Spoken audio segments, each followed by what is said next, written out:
থেকে কাবার পাশ দিয়ে যখন রাসূলুল্লাহ ওরা বলে রাসূলুল্লাহ নজরে যখন কাবা পড়লো, আল্লাহ হাবিব বললেন, আল্লাহি ইন্নাকা লা খায়রু আরদিল্লাহ, আল্লাহ কসম,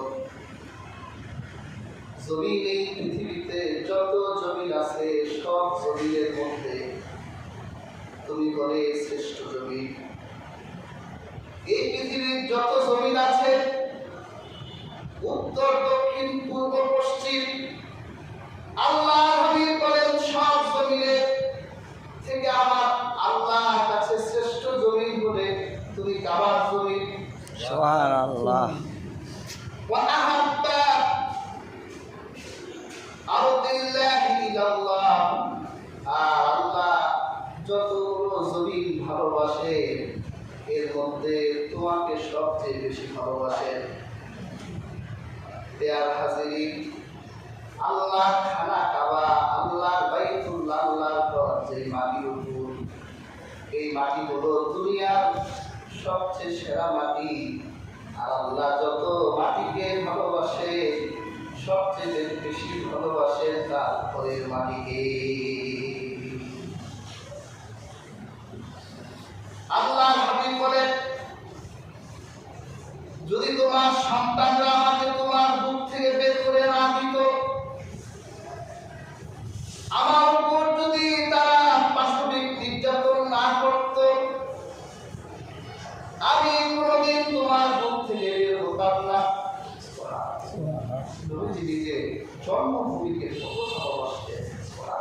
যদি তোমার সন্তানরা আমাকে অত্যাচার না করত, আমি কোনোদিন তোমার ভিতর থেকে কোনোদিন বের হতাম না।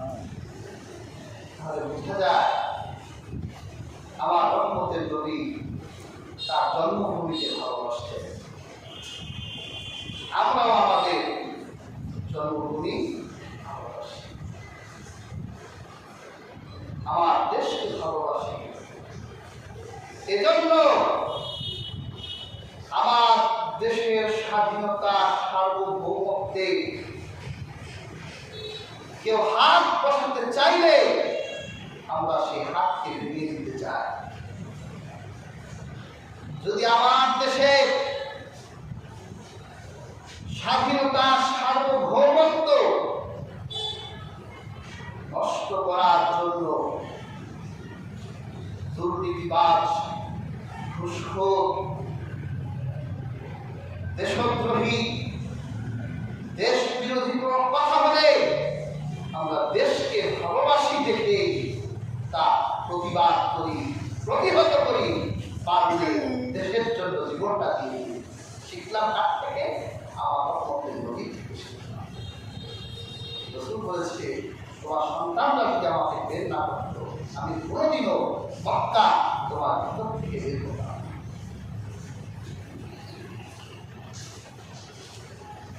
তাহলে বোঝা গেল এই কাবা শহরকে আল্লাহ ভালোবাসেন, তার রাসূল ভালোবাসেন।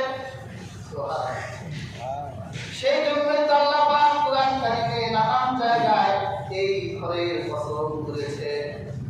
আল্লাহ রাব্বুল আলামিন বলেন, ওয়াত-তিনি ওয়াস-সাইতুনি ওয়া তুরি সিনিনা ওয়া হাযাল বালাদিল আমিন। আল্লাহ বলেন, তিন ফলের কসম, জাইতুনের কসম, তুর পাহাড়ের মাথার কসম, আর এই পবিত্র শহরের কসম। লা উকসিমু বিহাদাল বালাদ।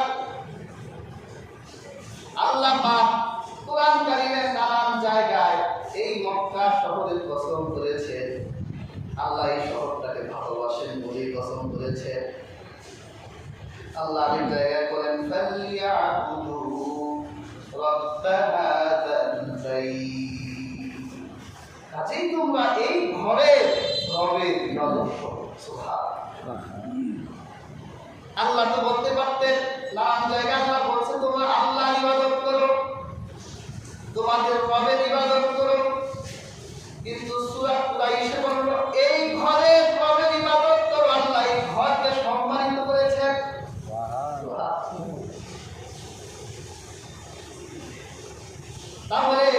হবে আল্লাহ পাক বলে আল্লাযী আত'আমাহুম মিন জু' ওয়া আমানাহুম মিন খাউফ।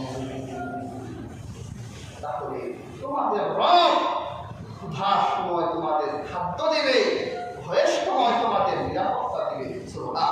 সুবহান। তাহলে আমরা বুঝলাম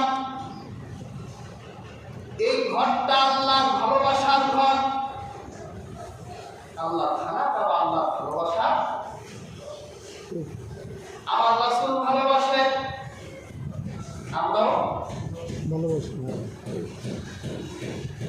আমরাও এই ঘরকে ভালোবাসবো।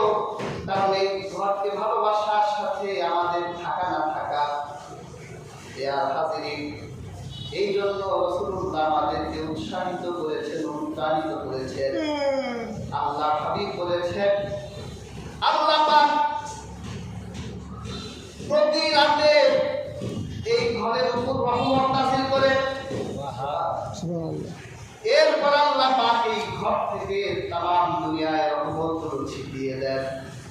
তাহলে পৃথিবীর মানুষ যে রহমত পায় আল্লাহর কাছে, এই রহমতটা সবার আগে আল্লাহর ঘরের উপর নাযিল হয়।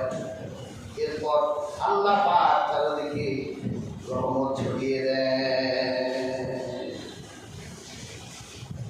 আল্লাহ হাবিব বলেছেন যদি কেউ 1 রাকাত নামাজ পড়ে এই ঘরে আল্লাহর ঘর বাইতুল্লাহ 1 রাকাত নামাজ পড়ে আল্লাহর হাবিব বলেন আফদালু মিন আলফি সালাহ, সেজন্য 1 লক্ষ রাকাত নামাজ পড়ে।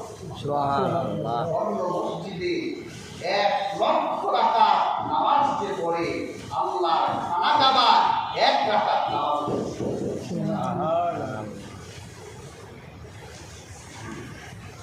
বেয়ার হাজিরিন,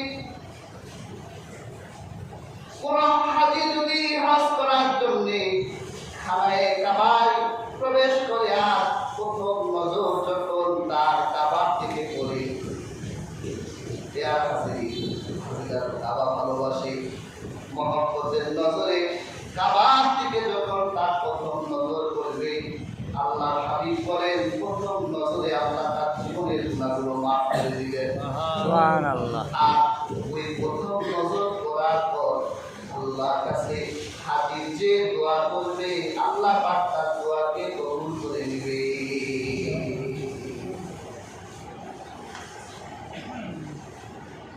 কি আজীব শান কাবার মহত্ব! সুবহানাল্লাহ। আল্লাহ এই সকল ভালোবাসে, রহমতুল আলামিন ভালোবাসে, আমরাও বেয়ার হাজিরিন আল্লাহ হাবিব বলেছেন এই উম্মত ততদিন পর্যন্ত কল্যাণে থাকবে যতদিন এই ঘরকে তারা ভালোবাসবে। আল্লাহ আবার যতদিন ভালোবাসবে রাসূল বলেছেন আমার উম্মত ততদিন পর্যন্ত কল্যাণ হবে। আর যখন তাদের ভিতর থেকে কাবার ভালোবাসা মুছে যাবে, কাবার হুরমত যখন তারা নষ্ট করবে, আল্লাহ হাবিব করে তখন আমার উম্মত ধ্বংস হয়ে যাবে, আল্লাহ ধ্বংস করে দিবে। তার মানে কাবা যতদিন থাকবে আমরা ততদিন থাকবো, কাবা থাকবে না আমরাও থাকবো না। কাবাকে আমাদের মহব্বত করতে হবে, ভালোবাসতে হবে, কারণ কাবা ভালোবাসার সাথে আমরা কল্যাণের সাথে থাকতে পারবো। ঠিক ঠিক ঠিক। কাজী হাজিরিন কাবার সাথে বিদ্বেষ করা যাবে না। যদি কাবার হুরমত নষ্ট করি তাহলে আমরাও থাকবো না। আল্লাহ কাবাকে সসম্মানে সগৌরবে আল্লাহ রব্বুল আলামিন দান করিয়ে রাখবে। সুবহানাল্লাহ। কোরআন আছে, আল্লাহ কোরআন সাক্ষী আছে। আপনারা আব্রাহার নাম শুনেছেন। আব্রাহা ইয়ামেনের শাসক ছিল।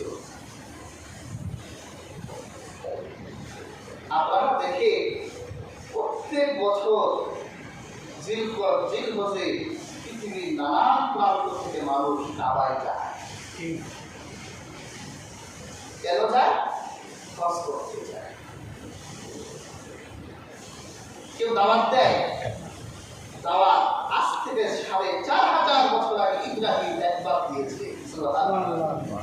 আল্লাহ ইব্রাহিমকে বলছে আব্দিল ইবনাস বিল হজ, ইব্রাহিম তুমি হজের জন্য আযান দাও।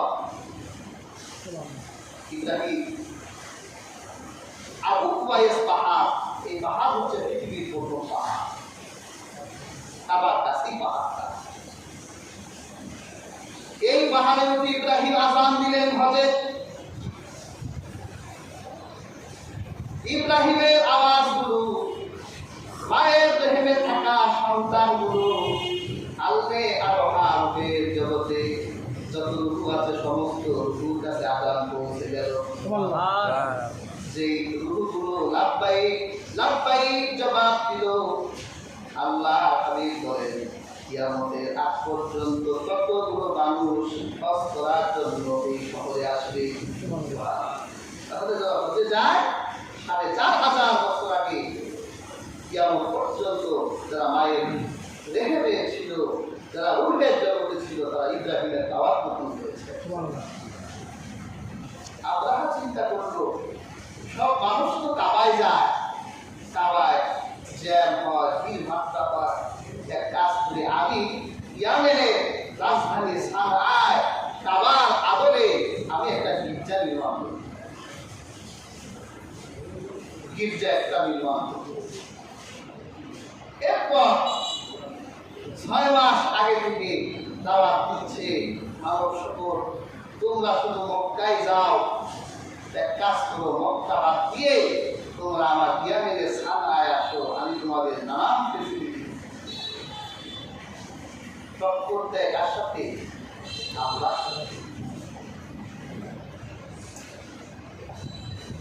পেয়ার হাজিরিন, এক বর্ণনা এসছে একজন লোক তার দাওয়াত গ্রহণ করলো, আরেক বর্ণনায় কেউ আসেনি।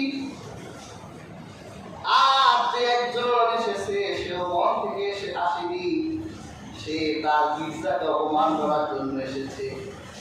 একজন পেয়ে আব্রাহা তো মহা খুশি, যার একজন তো এসেছে।